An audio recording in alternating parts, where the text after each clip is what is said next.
Well, good afternoon, everybody. So good to see you. Hopefully, everybody's having a fantastic day. Uh, always, always good to see everybody. Uh, Give people a few minutes to come in here. Welcome the Roses. Thank you so much for coming. Jana, welcome in. Thank you so much for coming. So good to see you. Really appreciate it. It's been a minute since we've been able to go live. Hey, Daryl, so good to see you. Thanks so much for coming in. Sure appreciate it. Let's see. I believe, of course, this last Monday was inventory, so I have to go to bed early, so I have to miss a live.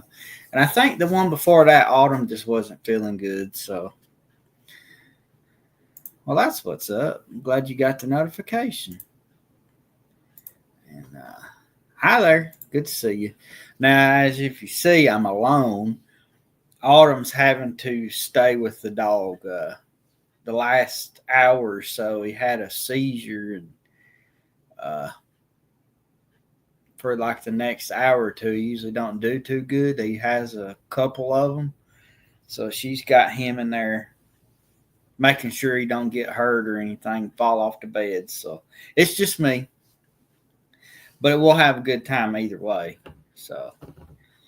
Uh, of course, that's the way it goes. Notification 2 minutes in. That's YouTube's getting crazy. But yeah, he's all right. It was something he was born with.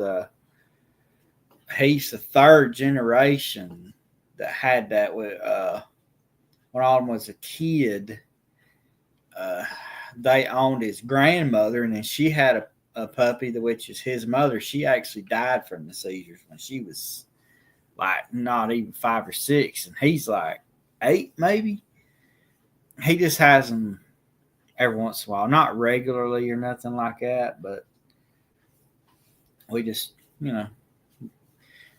keep them calm, keep them like you would do a normal somebody normally having a seizure, and but I'm just looking at the what we got for video wise coming up so that I know what's going on. Anyway, appreciate you guys coming in. Like I said, it's super good to see you. It's been a quick minute, but in the next 2 weeks, man, we got some really cool videos coming out. We got to go find some cemeteries we have never been to before, and that's saying something because we've been to seems like every cemetery around here. So we definitely have that coming up.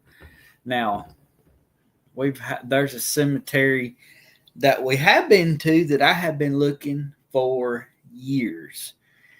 Uh, my great grandmother died in 1950, and she was buried uh, out, I don't know, 20, 30 minutes away from here, out in the edge of a mountain on somebody's private property. And the cemetery's so old it doesn't have a name, and it's so overgrown.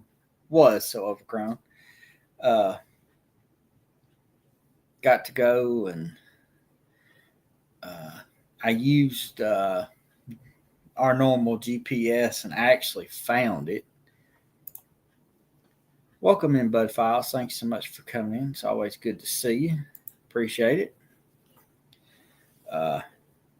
But we kind of knew about where it was at, but the farmer had gates, like 4 gates that you had to go through to get to it, and I didn't know how the law worked. I wasn't going to get caught on somebody's private property and get put in jail for trespassing or nothing.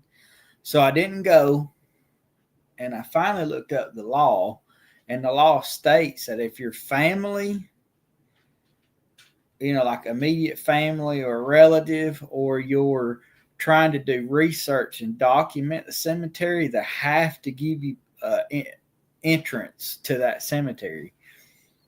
So we just decided, let's go check it out. And when we went there, the gates were opened up and we could go up to it. And like it was overgrown, massive trees were broken down, and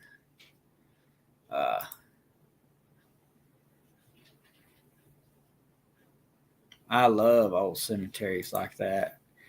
But actually, you guys, I don't know when that's coming out, but on my channel, I think it just came out actually. You guys can actually see it over there, and we're planning to do for this channel its own set of videos where we're going to, since it's cleaned up and we can walk around it sort of now, film the graves, which this one is 3 cemeteries together. My family's little section is the only part that's cleaned up ish. But we'll take y'all around and let you see a lot of the graves and stuff. And then we'll do we'll do an investigation. I will not communicate directly. I won't call on anybody's name that's family. I won't do that. I will just, anybody that wants to come up, come and speak. I will do that. So we'll have those 2, which we've not done that yet. We may actually do that maybe Wednesday, Thursday or something. We'll see. We'll see about that. But we got to find, there's a cemetery that I found on Google Maps like 5 years ago that I've always wanted to go to. And you guys got to see us looking for it the last video. It was called The Lost Cemetery, the Smalley Family Cemetery. Y'all got to see us find it. And then there's actually a way easier way than what we went into, but it says it's a county road, but it's like a dirt driveway, and we really don't want to get in trouble or have to deal with crazy people. So I don't know if we'll be getting to go back to that cemetery as much, but we did get to go do an investigation. So that video will be coming up. And then the following 3 videos are, my great grandmother that's buried at the cemetery that we found. We've been looking for years. Her husband was born in a town an hour away from here. So I wanted to go to the town where he was born and raised at and film some of those cemeteries. It has an old one and a new one. So we've done walking chats, as we call it, where we're walking around looking and talking with the spirits of both of those cemeteries. And then we found another one on the way that, it's beautiful. It's picture cornfields. They've turned brown. They're ready to harvest, but they're not. But right in the middle of it, a big, massive, grassy, tall mound with a cemetery on it, and it's just surrounded by those fields, and then you can see the mountains in the background. So that cemetery's coming up. So we got 4 videos. We're going to be working on some more. Absolutely loved getting to film those. That was a good one. Absolutely awesome to find some cemeteries we've never been to before. And like I said, we'll do an explore, and then we'll do an investigation. Not only did I find my great grandmother, but I found her parents. And then I found her mother's parents. They're all buried there together. So I found my great, and my great great. And yes, the Roses is right. This channel has 975 subscribers, if I'm not mistaken. I think that's what we're at. Uh, so that's awesome. Appreciate all the support, because guys, it's hard to do this without you guys. I know that, and y'all support is what keeps it going.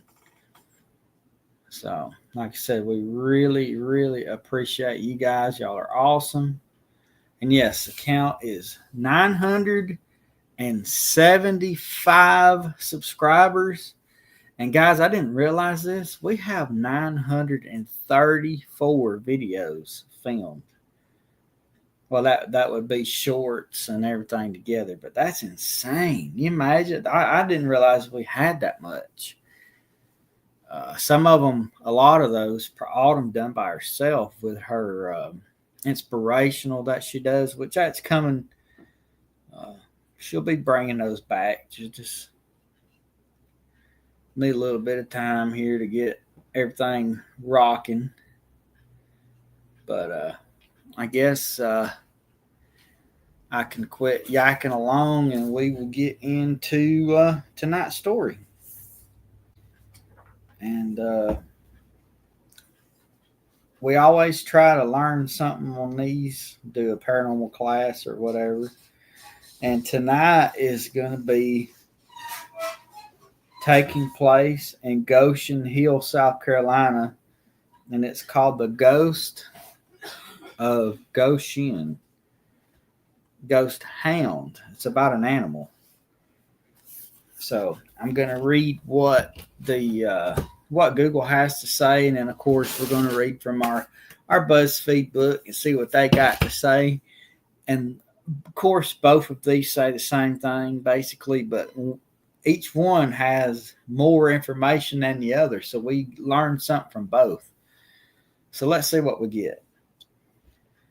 It says, the Ghost Hound of Goshen Hill is a South Carolina legend, a loyal, large white dog whose master was falsely accused of a crime and lynched by a mob that dates back in 1850.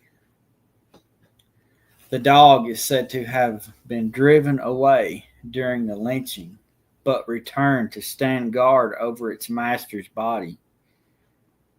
After the body and the dog disappeared, the hound began to haunt the area, appearing to locals as a large white dog with glowing eyes, sometimes described as a vengeful, happy dog who attacks those it recognizes from the mob, making it a well-known cryptid in the Sumter National Forest region. The legend's origins: in the 1850s, a traveling merchant with his large white dog was peddling wares along the old Buckhome Road in South Carolina. Let's see. Please do this method. We'll see. We shall see. That may be a video all its own. Who knows? The merchant was wrongfully blamed for a local murder, and an angry mob lynched him to his death.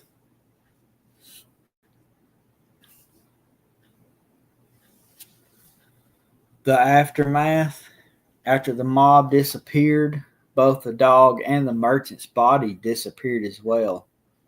Some stories say that the dog died from starvation, or worse, was murdered. The loyal dog spirit began to haunt the area, appearing as a white, large dog, sometimes ghostly.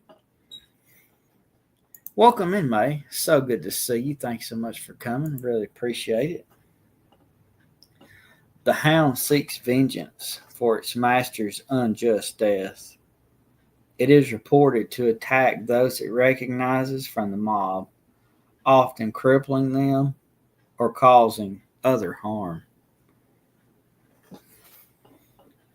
The ghost hound is said to haunt a specific stretch of the old Buncombe Road within the Sumter Forest. It says the ghost hound is a well-known cryptid in South Carolina.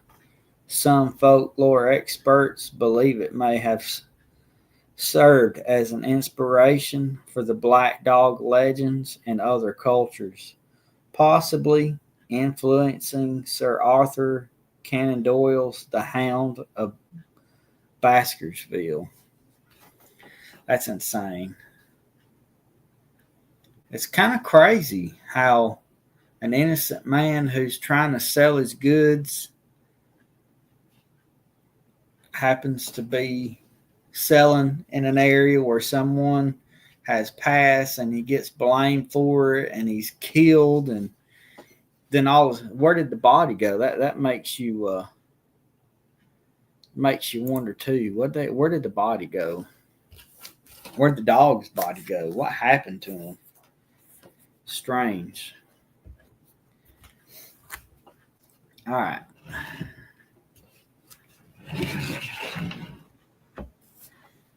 And yes, you hit that right on the head. Those that watch back later or at home watching on TV that cannot comment, thank y'all so much for watching and participating. I really appreciate y'all, and thank y'all so much.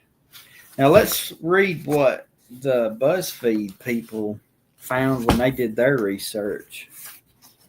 Now it says in the mid-1800s, a man and his best fur friend arrived in Goshen Hill through the old Buncombe Road, a remote path through the Sumter National Forest. The large white mastiff had walked by the traveling salesman's side from town to town, two souls keeping each other company in a lonely, itinerant life. Bad luck would have it that the pair's arrival coincided with a murder.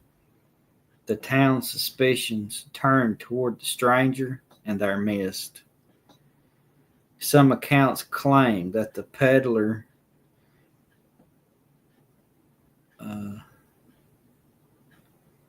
in jail while his dog sat outside the jailhouse, silently waiting for his human's release. Instead of freedom, the townspeople gave the man a brief trial and death by hanging, while the dog just stood by. Another version skips the trial, with the town folks performing a lynch mob, and before their blood could stop boiling and reason would reassert itself, hang the peddler from a tree, and his body was just left hanging there. Night after night, the dog howled in anguish. Then the true perpetrator came forward.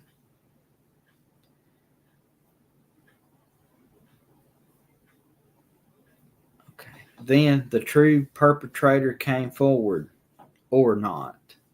Either way, the bloodshed did not end. The townspeople could not handle the howling, which only reminded them of their haste. So they shot the dog. The story goes on, of course. The ghost of the white mastiff, the ghost hound of Goshen, soon appeared on old Buncombe Road to haunt the jerks who'd hurt his human. He chased a local doctor who reported the canine's eyes burned like coals, and that his face bore the hideous grin, earning him the name Happy Dog. On foggy nights throughout the years, Happy Dog howls and gives chase, causing people to drive their Toyota Tacomas off the road and foolish pedestrians to panic and run into barbed wire. Well, that is some legend. It's kind of crazy how legends begin.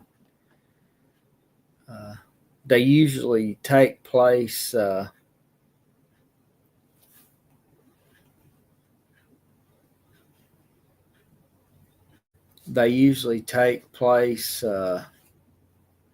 around some kind of tragic event. Okay.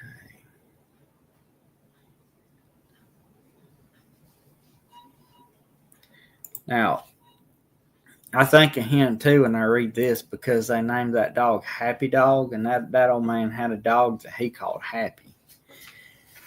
Sure did. But this one is just it's tragic. You imagine being an innocent person just traveling from town to town trying to sell whatever it may be, pots and pans or something that you feel somebody could need, and all you do is you just show up in town around the same time somebody's found murdered, and you're blamed for it and then lynched and not even given a real chance. And then the poor dog don't know what to do, so he just sits there and howls. And according to the BuzzFeed folks, they claim that they ended it, which is a shame. And what I find strange about this particular story is, why is the dog seen but not the human? You would think that they would both be seen in the area. And why isn't the dog resting in peace? Because, if the man's not seen, maybe he's at peace, but you'd think that they would be at peace together. Who knows? Maybe this story's just a legend and there's no truth to it, but you can't just discount it either because people seen something. So I don't know what I think about this. I think I would like to go to Goshen, South Carolina to investigate this. That would be very neat. Being out there in the middle of nowhere, setting up equipment just to see, does the dog appear, or can you make some kind of contact through the different equipment that we have? Who knows? Maybe one day we'll be able to do something like that.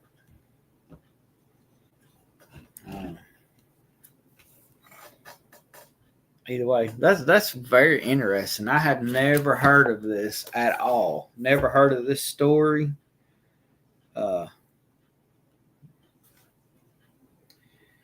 Never heard of any such thing as this.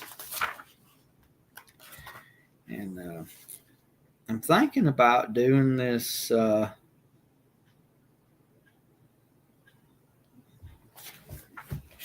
either.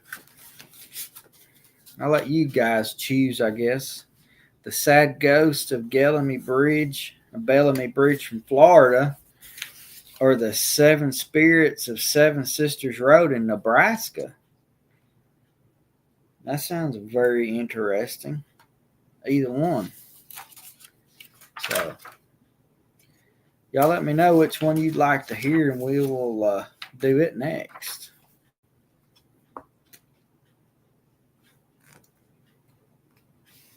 I think that'll be pretty cool. I was kind of thinking the Nebraska one too. That's pretty interesting.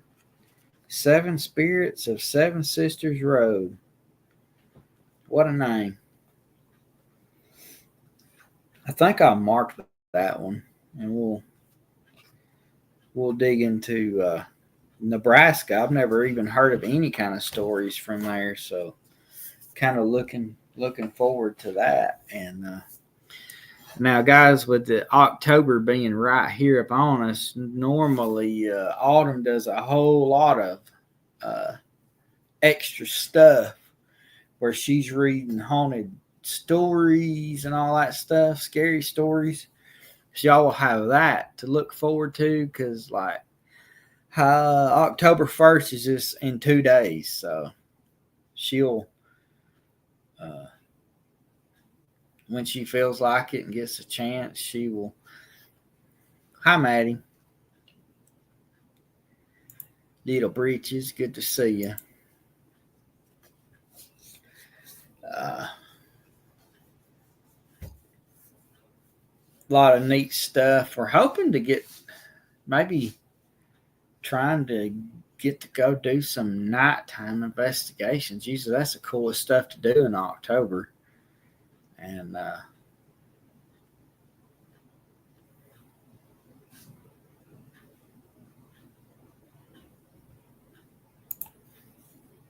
start it November the 1st. If she doesn't feel like it, yeah. I guarantee you she'll feel like doing this. She looks forward to this. And I actually bought a new book. I don't even know what I've done with it. It has first-hand accounts of some strange experiences that people's had. Let me go find it. I'll be right back. It's just here.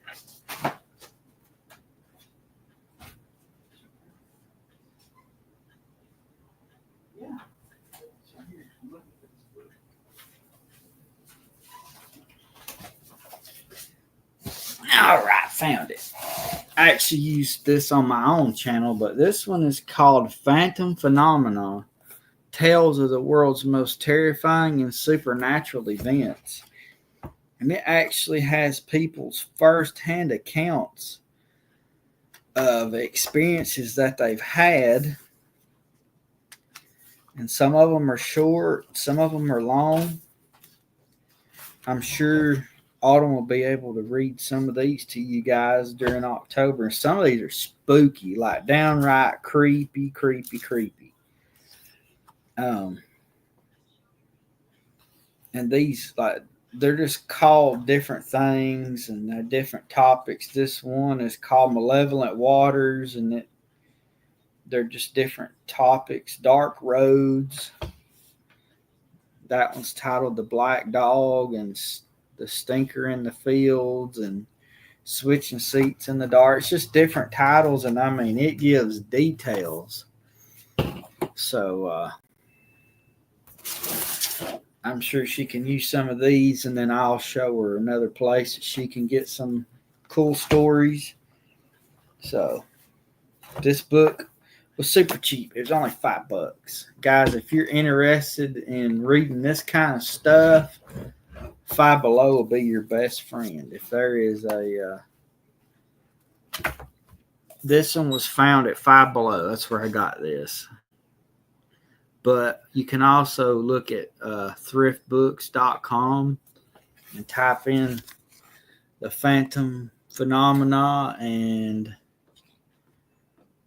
it just says Darkness Prevails. It don't say the author's name, but that'll pop up. It should. But like I said, I just got this at Five Below just literally last week. And that's where I got this one. So good stuff. Really, some of these are very long, so those would be perfect for her to use. Some of these are short. The shorter ones, it's like maybe a page or two.